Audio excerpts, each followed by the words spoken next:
Gunsmoke and Heartache, Book 1, Part 1 of the trilogy, a Western romance novella. Written by Lila Dawson.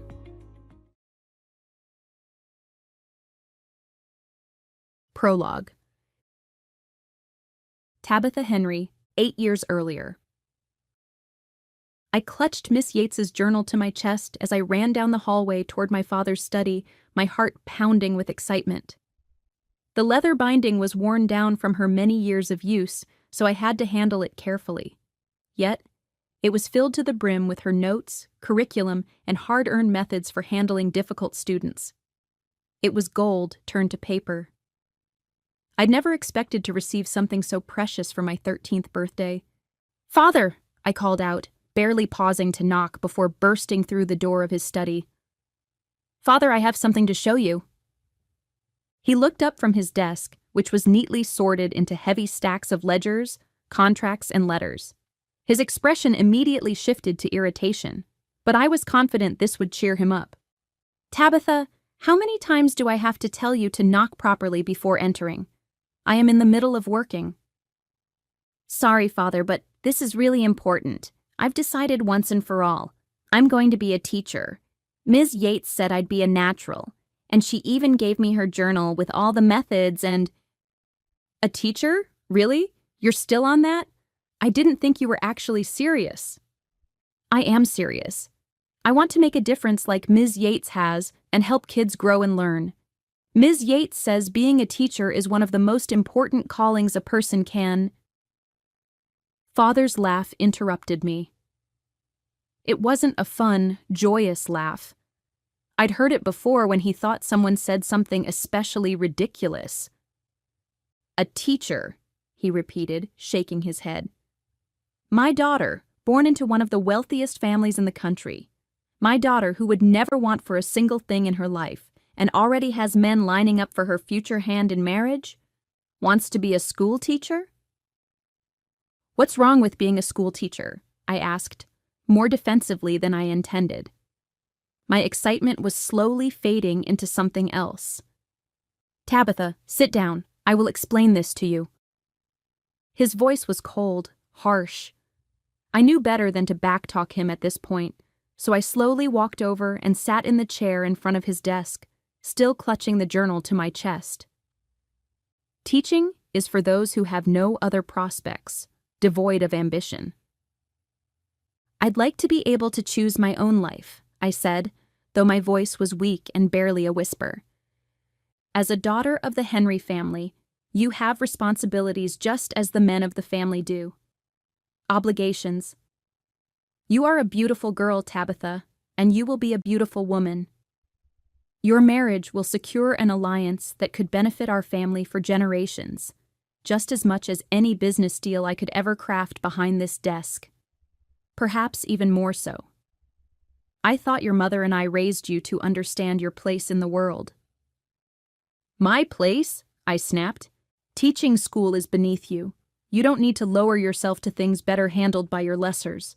Now give me that ridiculous book that's put all these thoughts into your head." "No," I said, clutching it tighter to my chest. It was a desperate plea. "It was a gift. Miss Yates spent years working on these notes. If she had any wisdom, she'd know better than to encourage your absurd fantasies. Give it to me, now." His hand snapped out, grabbing the delicate book. For a moment, I surprised myself by tightening my hold. I struggled to keep it. "No, Father, please," I shouted. The commotion drew my mother and my brothers into the room as well. They began shouting at me too, my brothers hurling insults I didn't even hear. Finally, my father tore the book from my grasp. "Tabitha, I know this seems harsh, but it's for your own good. You'll understand when you're older, and you'll thank me later." He stood up and walked out of the room. I followed him, shouting, begging. My mother grabbed my arm, but I tore free, staying just behind him while looking for any opportunity to snatch the journal away.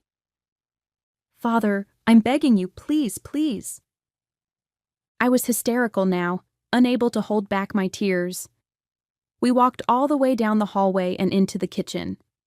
A servant was tending the stove when Father suddenly pushed her aside, tossing the book into the flames. I screamed, running to try and grab it before it was too late. My mother and the servant woman grabbed me before I could. All I could do was watch as it burned little by little. The lessons I hoped to learn from that book had become a different sort of lesson. That my father didn't love me. Nor did my mother or my brothers.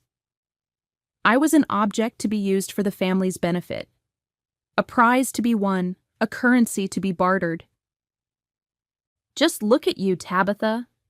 You've been so brainwashed by that stupid teacher that you don't even understand who you are, who your family is. I expect this to be a lesson to you, and I expect you to learn from it. I don't like it when I'm forced to be this kind of father to you, but you've pushed me too far and left me no choice. I fell to my knees and sobbed for a long while. So hard I could hardly breathe and could hardly see through the tears. When there were no more cries left in my throat and no more tears left in my eyes, I walked away. I'd made a decision. I'd become the sort of woman no man would ever want to marry.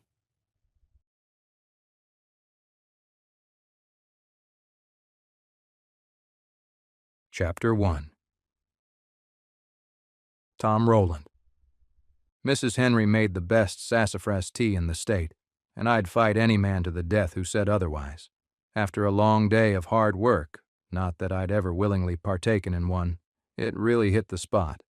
Whiskey was my drink of choice for most of my life, but Mr. Henry didn't allow such a thing on his ranch.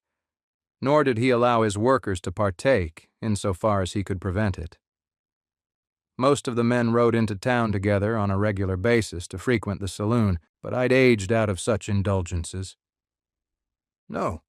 On this, my 32nd birthday, I was content to sip on sassafras tea as I waited for one of the new boys, sure not to make it through the week, to fetch another bucket of nails to start putting up the new fence.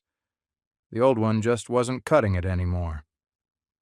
One of Mr. Henry's steers leaned on a section the day prior, and it folded like an outlaw being offered freedom in exchange for ratting out his friends. An analogy, although appropriate, that stung a little as it formed in my mind.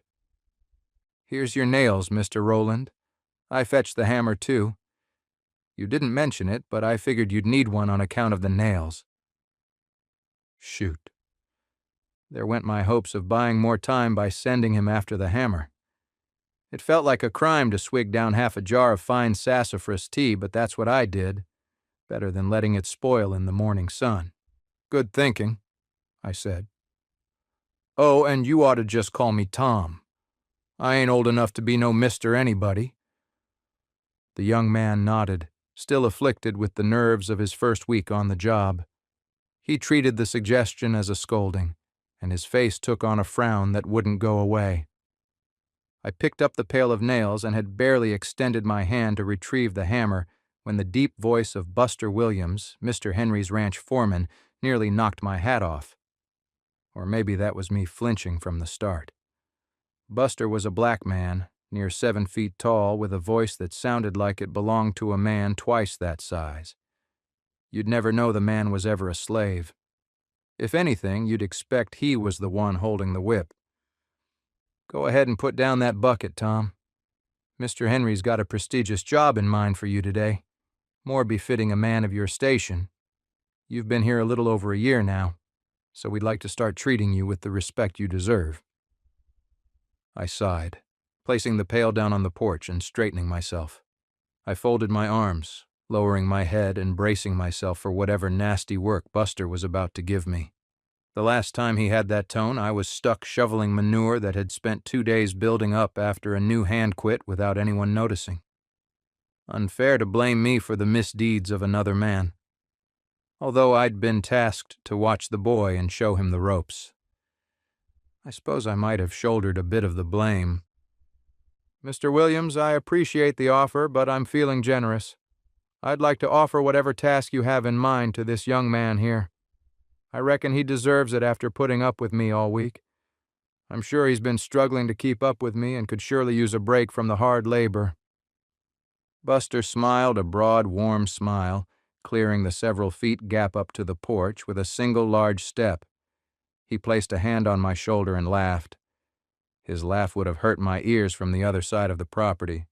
Face to face, it felt like my teeth were going to rattle out of my gums. "Nice try, Tom. Mr. Henry's niece is arriving soon, and she'll be staying here on the ranch for a while. She'll need someone to take her belongings to her room and show her around the ranch."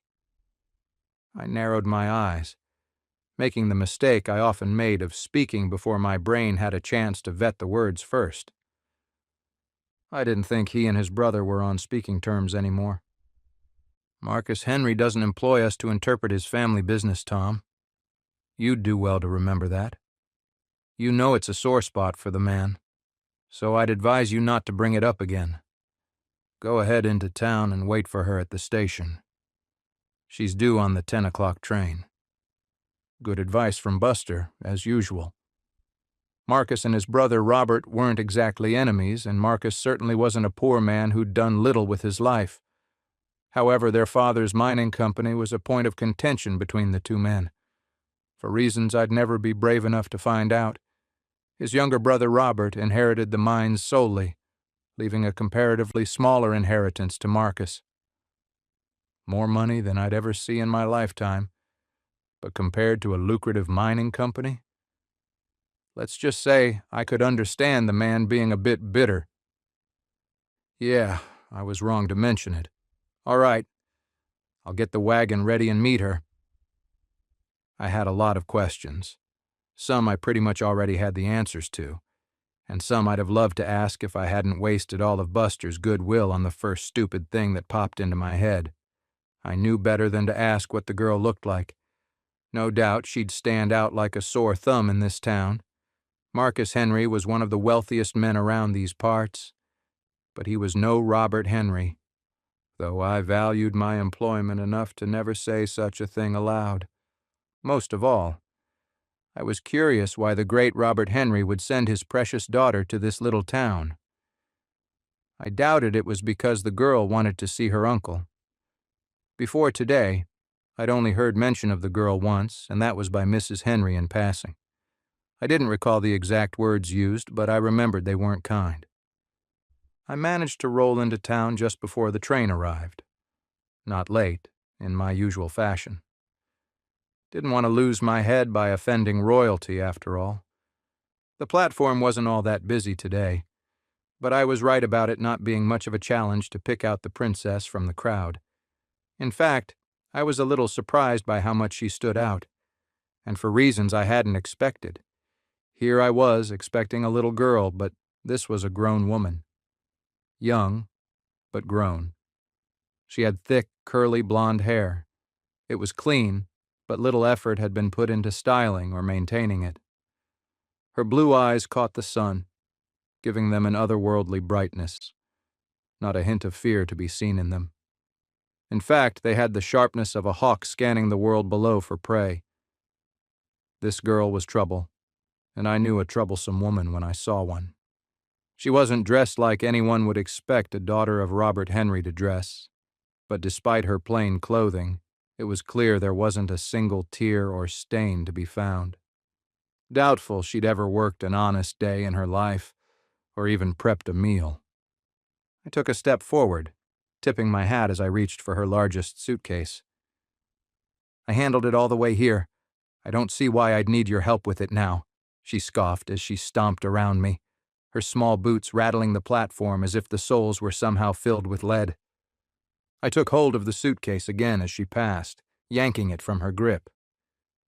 "I was asked to help you with your luggage, miss, and I ain't about to sit here and watch you drag 2 armloads of it around like a fool while I loiter about and watch." Those eyes of hers really did give the impression she was looking right through a man and not really seeing him as a man at all. She might not have been dressed like royalty, but she sure enough acted the part. After a moment, it began to feel awkward. Like I'd been pulled into a staring contest without warning. Clearly, she expected me to give in and hand her luggage back, just so she could go and tell Mr. Henry I didn't lift a finger to help her. Not a chance. Eventually, she relented, huffing loudly and rolling her eyes. Fine. Just don't break it. Her hand was gripping her other luggage so hard her knuckles were white. Her cheeks were flushed. You'd think I slapped this woman based on her reaction. Typical rich brat. This was sure to be one of the longest wagon rides of my life. I helped her load all of her luggage in the back. As expected, she refused my offer to assist her in stepping up to her seat, leading to several clumsy attempts before she finally managed it. It took everything I had not to laugh, but I managed in the end just as she did. As we began to move, she only stared ahead, clenching and relaxing her fists absent-mindedly. So, what brings you to? Don't feel obligated to make small talk. You were asked to help with my luggage, and you have. I took a deep breath and sighed. It would definitely be a long ride back.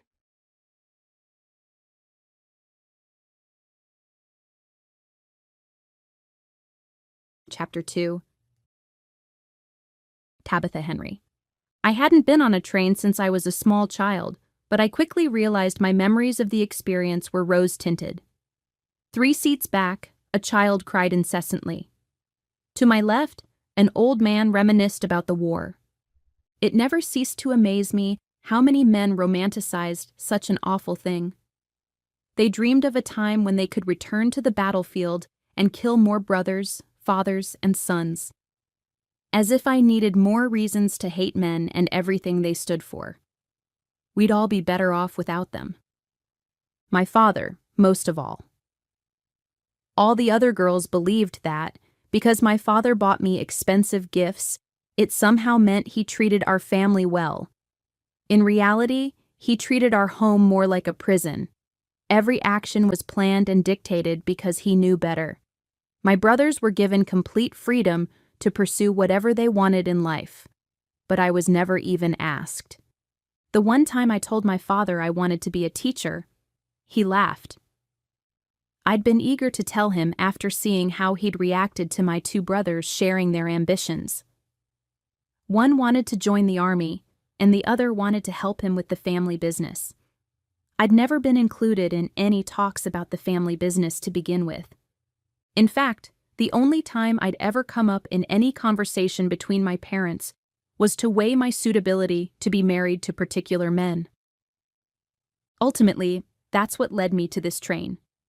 My only purpose was to marry a man to help expand the influence of our family. Since I was disobedient, prone to argue, ungrateful, and all around unladylike, a lesson was needed. A trip to my uncle's ranch was what they'd decided on. There, I'd learn to be grateful for my privileged life. I'd learn what hard work looked like and see the kind of life most women in this world had to live. They supposed the shock of it all might unbind me from my stubbornness, and I'd happily go blindly serve the man chosen for me and eagerly bear his many children. Sons, God willing. What good woman would hope to burden her husband with daughters? The train began slowly grinding to a halt, shaking me from my daydream. I was glad of the timing. Much longer, and I feared I'd join in the mad ramblings around me, either the old man spouting the glories of the war or the crying of the baby. It was hard to guess which one was the bigger waste of air. Many of the passengers were eager to spill from the train, likely reuniting with lovers or relatives. Others settled in for their continued journey. I fought hard against the temptation of remaining in my seat and continuing on to wherever the train would take me. Though, the moment my father learned I hadn't arrived, I'd be tracked down like an outlaw and returned. Some small part of me did look forward to this. It would be the first time I was truly apart from my family, so far away. As most of the passengers paired up with their welcoming committee or set off on their own, I was able to study those who remained and determine who I was meant to depart with. I didn't know of any arrangements made in advance, so it was all guesswork. I would be able to learn a lot from the sort of man my uncle sent to fetch me, whether he was looking forward to my visit or if it was simply another of his brother's forced inconveniences. Were I a gambling girl, My money would be on some drunkard.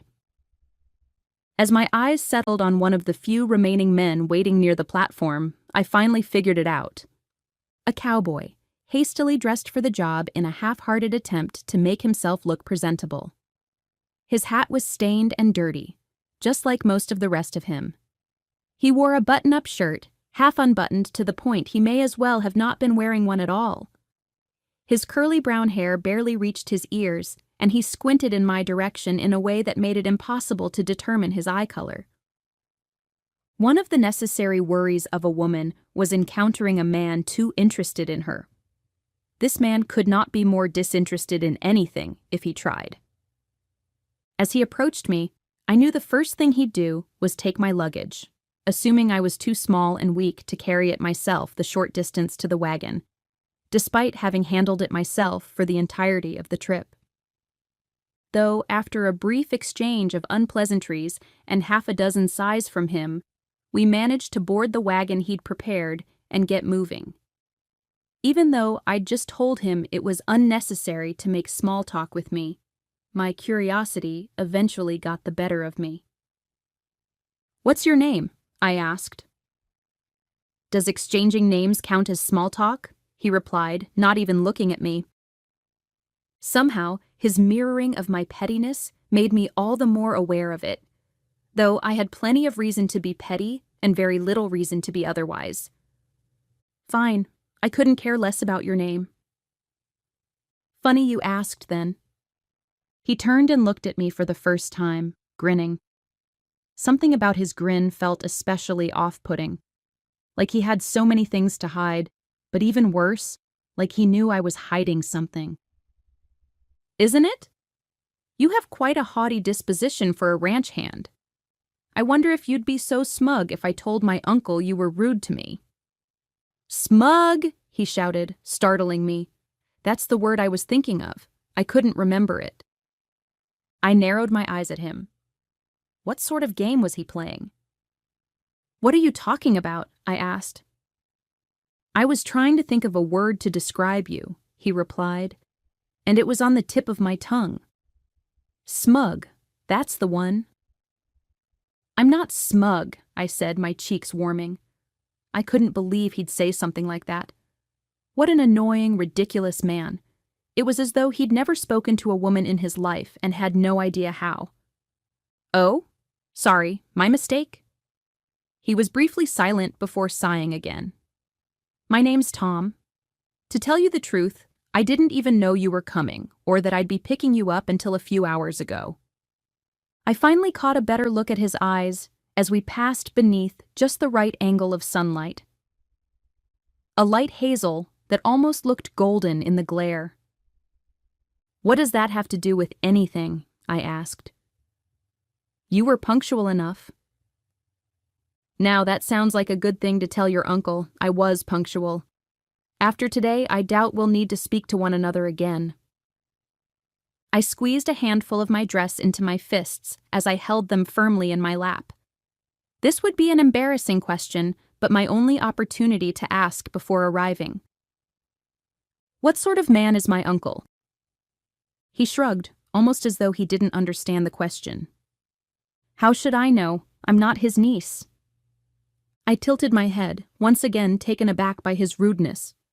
"What an odd thing to say," I said. "What an odd thing to ask," he replied. "Unless you plan on being a ranch hand." We sat in silence for a good bit longer until the large arch came into view, welcoming us to Church Bell Ranch. I realized I'd never even asked the name. "Do you have an issue with women, Tom?" I asked. Perhaps a question like this would get a direct answer. "They're trouble. Is that what you mean?" "Clearly, you've never been a woman," I said.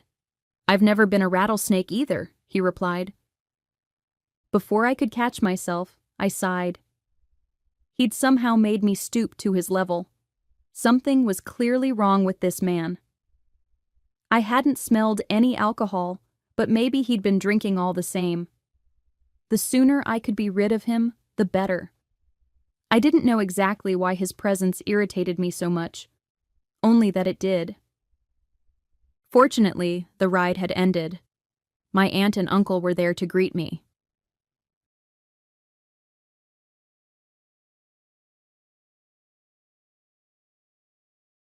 Chapter 3. Tom Rowland. I was more excited to see the welcome party than my young companion was. I was happy to be done with babysitting and back to less complicated work. I still didn't know the girl's name, despite giving her mine, but that was fine by me. I didn't really plan on getting to know her, and I certainly didn't want Marcus Henry thinking I was trying to. It helped that she seemed to hate my guts for some reason. Another stroke of luck for me. Mrs. Henry stepped forward as our wagon came to a stop by the front porch. "Hello, Tabitha. How was the trip?" As Mrs. Henry spoke, Mr. Henry came alongside her with a stool and an extended hand to help the young lady from the seat, shooting me a glare as he did. I realized my mistake, but didn't rush to correct it. Tabitha had already made it very clear she did not want nor need a man's assistance. I was more than happy not to provide it. "Excuse Mr. Rowland. He's more accustomed to labor than escorting ladies." She batted his hand away gently, stepping off onto the stool without assistance, nearly falling as she did. She stood upright, quickly adjusting herself. "Well, you did send him, Uncle. So the choice reflects just as much on you as it does him. It doesn't matter, though. I can ride a horse or drive a carriage as well as any man." I laughed, drawing even more glares. Mrs. Henry cleared her throat before anyone else could speak. "Mr. Rowland, would you mind bringing Tabitha's luggage upstairs?" My heart sank. If I had to spend 10 more minutes with this brat, I'd have to join the other men drinking later. There was no task I'd refuse if asked by Mrs. Henry, which I realized she was very aware of. She no longer told me to do anything. She just asked, as she did now, and I couldn't help but oblige. I couldn't risk that cold sassafras tea drying up. I tipped my hat, stepping down from the wagon. Before I could close my hand around the handle of a suitcase, Mr. Henry put a hand on my shoulder and stopped me. "Actually, Tom, I've got another job for you that can't really wait." Thank goodness. "Sure, Mr. Henry. What do you need?" He seemed worried. Then again, Mr. Henry was a worrier, mostly over things that didn't require worrying, but not always.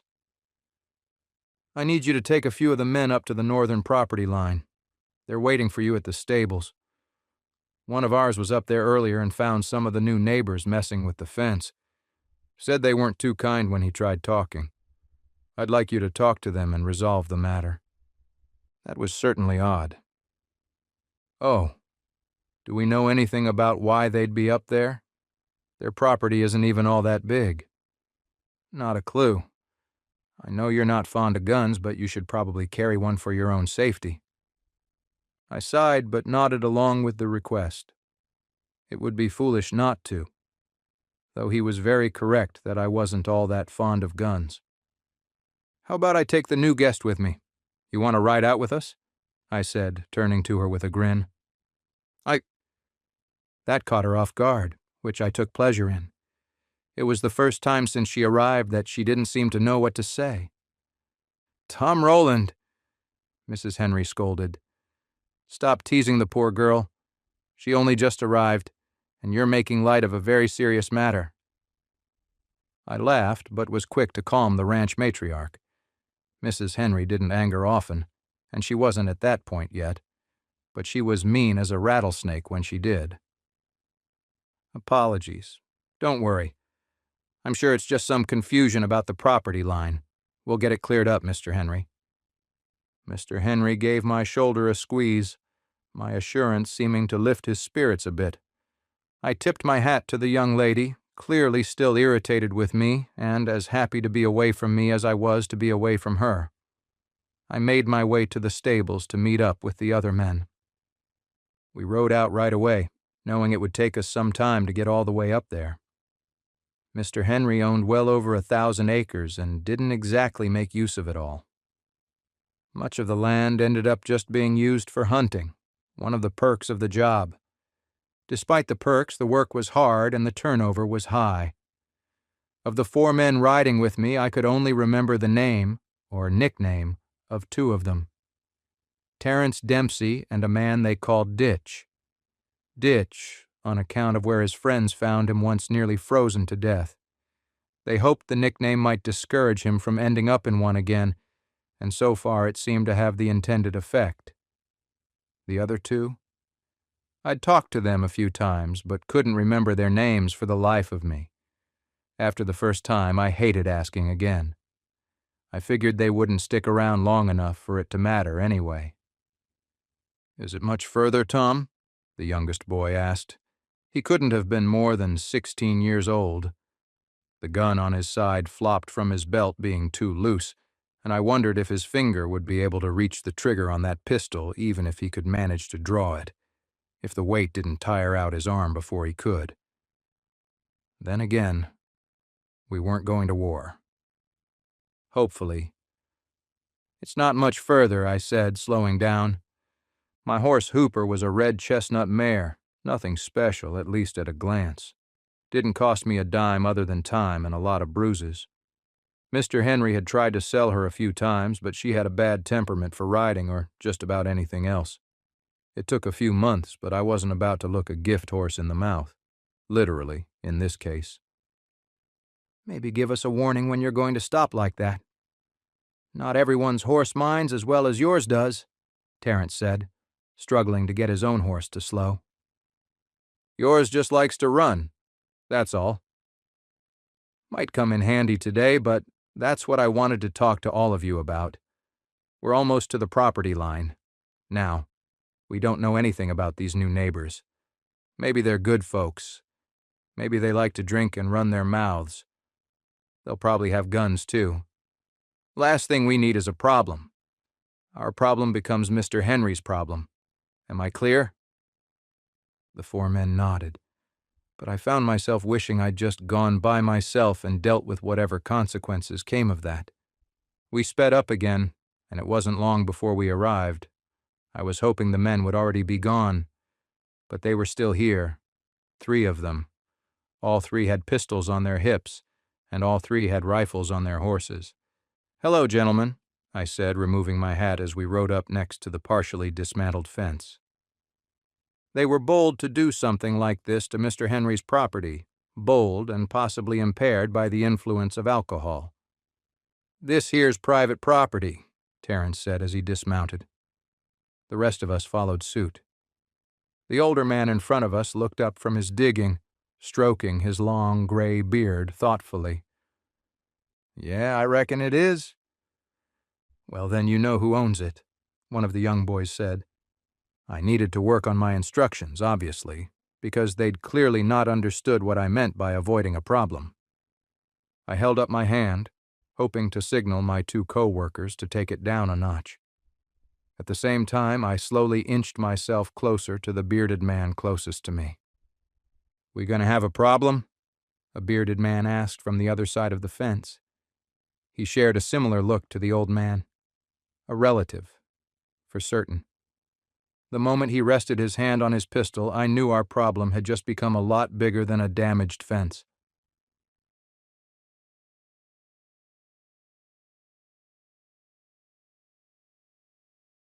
Chapter 4. Tabitha Henry. "I'll help you get your luggage up to your room," Mr. Henry said, taking hold of the largest suitcase. I simply smiled and nodded. I'd barely been here a few minutes and was already feeling smothered. Before we could even take 3 steps inside, a man came stumbling in behind us, frantic. "Sorry to bother you, Mr. Henry, but it looks like that cow's going into labor." Terence was supposed to help me gather the tools and keep an eye on her, but he rode out with Tom and the others. Mr. Henry was calm, but visibly irritated by the news. "Didn't expect that for a few more days. Well, I really need to be here. I suppose I could ride out with you. How far out is she?" She went a ways out, Mr. Henry. She's near the edge of the pasture. That big oak tree down by the creek. Mr. Henry rubbed his hands together, looking to his wife for guidance, but she only smiled in response. Her visible confidence in him seemed to bolster his own. I saw my opportunity to experience something genuinely new today, and I wasn't about to let it pass me by. "I'll go with him," I said. Everyone looked at me as if I'd turned into a cow myself. Mr. Henry hadn't outright denied my suggestion. He just scratched his beard and looked to his wife again, who only shrugged. I was beginning to feel that this happened often. "Would that be all right?" Mr. Henry asked the man behind me. He only seemed to become even more distressed at the suggestion. "Well, if something goes wrong, it ain't exactly—" Mr. Henry nodded, looking to me again and smiling.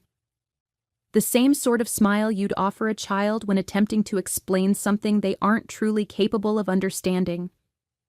I recognized the smile immediately and could feel myself becoming defensive before I even heard his words. "Dear, maybe—" "I'm aware there could be complications, my dress could be ruined, and I don't have any experience with this sort of thing. However, I'm not a child. All the same, I'd still like to go with him. I may be staying here a while. The sooner I'm exposed to the things that are a regular part of ranch life, the better. Right?" I clenched my fists in frustration, not at the situation, but at myself. I knew my reasoning was sound, but I could hear the entitlement in my own voice, and it made me self-conscious. "Better than having nobody," the man said, shrugging his shoulders and offering me a reassuring smile. I hated being appeased. I wanted to be taken seriously. Mr. Henry simply nodded in agreement while still being unhappy with the unexpected circumstances we'd found ourselves in. That was my thinking, and it'll give my niece a chance to see the kind of things that happen here on the ranch. Just be careful. I smiled, thankful I wore a more appropriate dress for the trip, against my mother's wishes, cut a little below the knee. I'd read they were more the style for girls in this part of the country, and didn't want to show up looking like I was ready to attend a ball. "Let's go," I said, sounding much more excited than I intended. The walk wasn't particularly far, but I was relieved when we reached the end of the pasture. "It's already on the way out," the man said between short breaths. "Now, you and I really just need to stay out of the way unless something goes wrong. I got us a lantern and all the other things we might need, but I sure hope we don't need 'em. There's a log over there you can sit on and rest." Reading about something and seeing it happen before your eyes are two very different things. I wasn't at all prepared for witnessing a live birth of any kind, but I was still determined to be just as calm as the cowboy. "I've never seen a cow give birth before," I said. "You don't say?" he replied dryly. I wasn't sure if it was humor or irritation. Maybe both. I guess in his shoes, I'd also be frustrated. "As long as you tell me what to do, I can do whatever's needed," I said, trying not to sound too insistent. Failing, of course. "It's all right, Ms. Henry. You can just watch," he said. "But I don't want to just watch. I'd like to be helpful if you need help, and you don't need to call me Ms. Henry. Tabitha is fine." He didn't answer. We watched for what felt like another hour, and it soon became apparent that this man did not want me here at all. He was just appeasing my uncle. I tried to make conversation a few more times but got grunts in response or was just outright ignored. At least the other man acknowledged me enough to be insulting. Finally, after even more painful silence, the calf erupted from its mother. The cowboy sighed in relief, which put me momentarily at ease. But it was only momentarily. He took a step closer, leaning over and rubbing the calf's side roughly, before shouting a curse that made me nearly jump out of my skin. "What's wrong?" I said. He sprinted over and grabbed a bucket he'd brought, dumping the random contents on the ground before making his way to the creek just a few feet away. "What should I do?" I shouted after him, but he didn't answer. I dropped to my knees next to the calf, trying my best to remember what I'd read about complications. I had no idea what to do. In the tension of the moment, my mind was blank. I froze in silent panic. I knew I'd read about this. If I could just remember. Yet, my body didn't move. 1,000 thoughts filled my mind, but it felt like my brain disconnected from my muscles and any will to act. I could feel a sensation like I was floating outside my own body, observing myself sitting there, doing nothing, and wondering why. "Out of the way," he said as he ran back up the hill. I thought I said something in reply, but I didn't.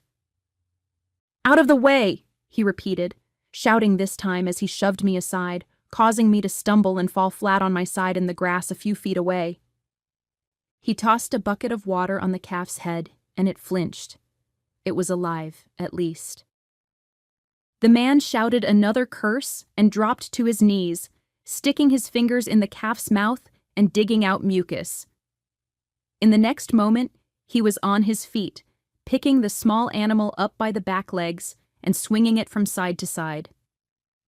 After a few seconds, he dropped it with a thud. The calf gasped and then started breathing normally. I opened my mouth to say something, but realized I couldn't. I was breathing too quickly and couldn't seem to catch my breath. I pivoted on my knees in the grass, turning my back to them. "Calm down, calm down." I repeated the words in my head over and over again until I at least had enough control to speak again. "Are you hurt, Ms. Henry?" he asked. I wasn't about to tell him the truth of the matter. I'd not only been useless, but I'd nearly stopped breathing myself.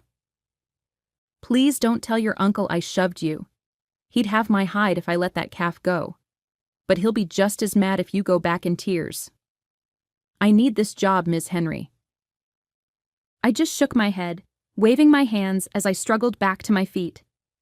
I rubbed my eyes, only then realizing I'd been crying. I'd never been so embarrassed in my life. Then, embarrassment turned to frustration. Frustration to anger. "You should have just told me what to do to help," I growled, swatting away his hand as he reached out to steady me. Even as I said the words and meant them, I realized I would have been of no real help at all. If I'd just stood there, frozen, what exactly could I have done? "Let's head back," he said, ignoring me once again. "The mother will take it from here." I stomped back up the hill, feeling like this entire trip had been a horrible mistake and ashamed I'd ever looked forward to it.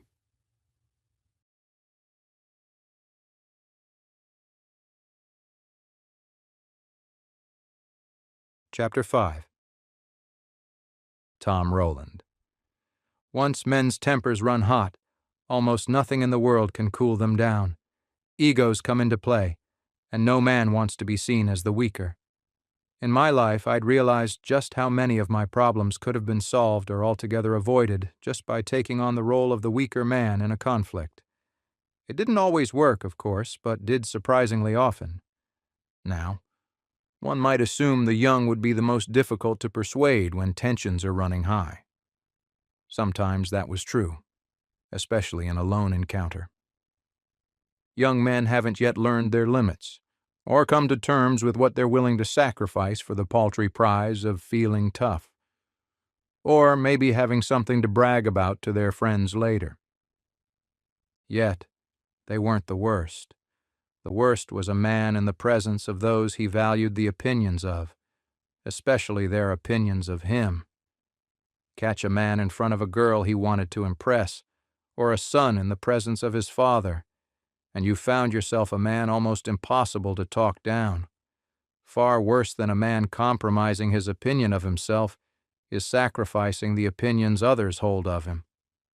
Without any meaningful hesitation, the bearded man nearest to me drew his pistol, but by now he was within arm's reach. My first instinct was to reach for the knife on my belt, but I fought it. It took more strength than I cared to give the man, but I convinced myself to reach for him with both hands empty. When I pulled his wrist down, he struggled to get his thumb up to cock the hammer. I positioned my left hand to prevent just that.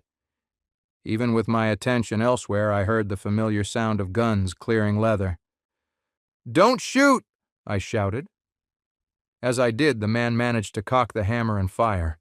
I felt a burning shoot through my leg. The best I could tell, he'd hit me somewhere in the thigh. "Nobody shoot!" I repeated, even louder this time. As I finally wrestled the gun from the man's grip, I heard Ditch's cracking voice behind me. "Hurry and shoot, Terrence," he shrieked. "Holster your weapons! Stop!" I barked the orders as loudly as I could manage, throwing the bearded man's revolver on the ground as I did. I held my breath as I waited for the chaos to unfold. This was the deciding moment where gunfights started and when they were avoided. If another shot was fired, most of us probably weren't going home. To my great relief, only an uneasy silence followed. I fought against the pain in my leg, but also the rising anger. "Are all of you really so stupid you're willing to die over a fence?" I growled through clenched teeth. "It ain't in the right spot," the older man said before turning to the bearded man I'd just scuffled with. "Get that man something to put on his leg." Reluctantly, the bearded man agreed, returning soon after with a spare shirt. Looked like the bullet had passed clean through the muscle, somehow avoiding the arteries. That much was obvious already, since I'd already be dead otherwise. "What do you mean it's not in the right spot?" I countered. "It's not. It's supposed to be along that big stone," the older man said, calmly pointing.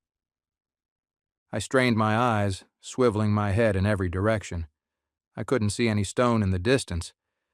I knew he couldn't mean the one right next to us. "What stone?" I asked. "That one." He pointed again, and this time I followed his finger. He was actually pointing to the one right next to us, not 3 whole feet from the original fence. "That one." I pointed to the rock myself.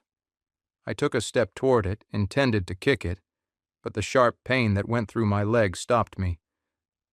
"You're talking about this rock right here? This one right next to us?" I tried not to lose control and make things worse again. I couldn't believe a bunch of men nearly died over about 2 feet of fence.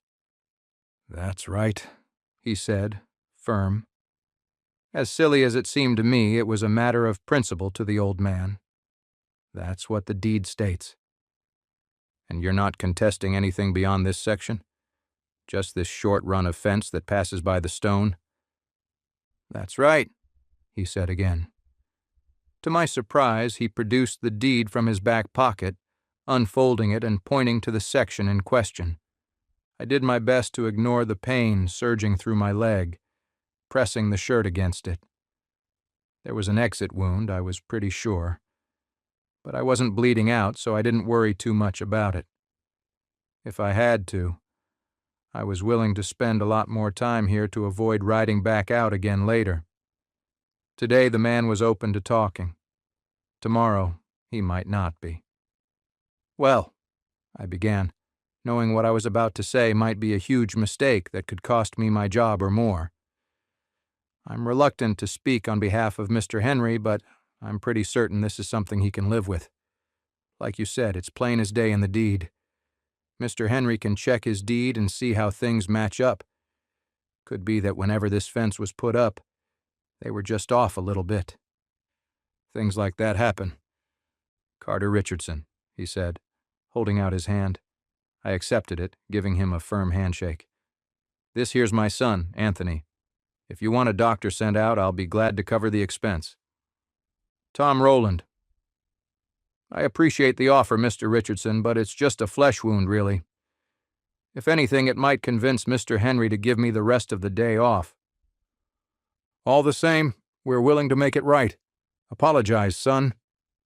Anthony Richardson took a step forward, removing his hat. Man had to be older than me, but took on the look of a toddler when scolded by his dad. "Apologies, Mr. Rowland." I simply nodded in response.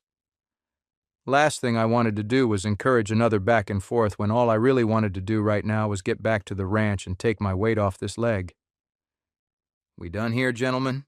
I asked, looking around the group as I handed Mr. Richardson's deed back to him. Any objections to what we just discussed? When no one immediately answered, I took the opportunity to return to my horse. After a bit of a struggle, I managed to mount her. I tipped my hat, and everyone else did the same nearly at once. The only thing that seemed to surpass these men's eagerness to get into a pointless gunfight was their relief at it having not happened. Plenty of irony there. I'd heard it said many times that men are simple creatures, but you don't hear us called smart nearly as often. For good reason. We could have beat them easy, Ditch said as we rode away, barely out of hearing distance. What's winning mean to you, Ditch? I asked. He didn't answer. I think my tone must have given away my frustration and hinted at my draining patience. How bad were you shot? Terrence asked. I wanted to make the joke that I'd been shot a lot more and a lot worse than this, but the truth in that made it much less of a joke. Looking forward to taking the day off tomorrow, I said. I think I deserve it. Negotiating away part of Mr. Henry's property like that, I'm not sure he'll agree, said the young man I hadn't bothered to learn the name of. According to the man's deed, it ain't Mr. Henry's property, I said. Again, no answer. The remainder of the ride was dead silent.